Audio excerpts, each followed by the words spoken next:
সবাই ভালো আছো, আমি ভালো আছি। আজকে আমি কচি কচি পাট শাকের রেসিপি বানাবো। পাট শাক নিয়ে নিয়েছি। এখানে পাট শাকের জন্য একটি শুকনো লঙ্কা আর কয়েকটা রসুন কোয়া থেতো করে নিয়েছি। সরষের তেল কড়াই দিয়ে দিয়েছি। এখানে রসুন আর শুকনো লঙ্কা তেলে ভেজে নিচ্ছি। রসুন শুকনো লঙ্কা বেশ খড়া খড়া করে ভেজে নিয়েছি। এরপর শাকটা দিয়ে দিলাম।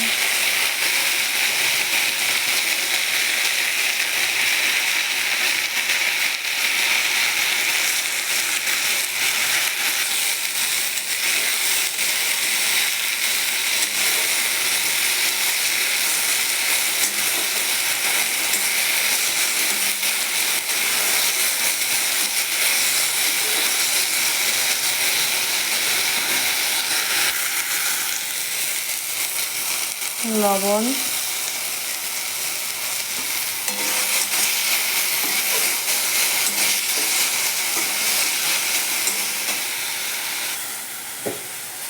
অল্প সামান্য পরিমাণে জল,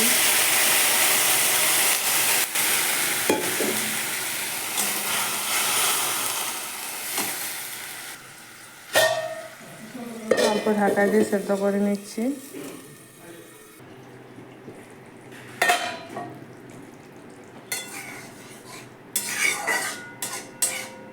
হয়ে গেছে, নামিয়ে নিচ্ছি। কুচি কুচি পাট শাকের রেসিপিটি গরমের দিনে ভাতের সাথে খুব ভালো লাগে বন্ধুরা। তোমরাও একবার বাড়িতে বানিয়ে দেখো, খুব ভালো লাগে খেতে। ধন্যবাদ।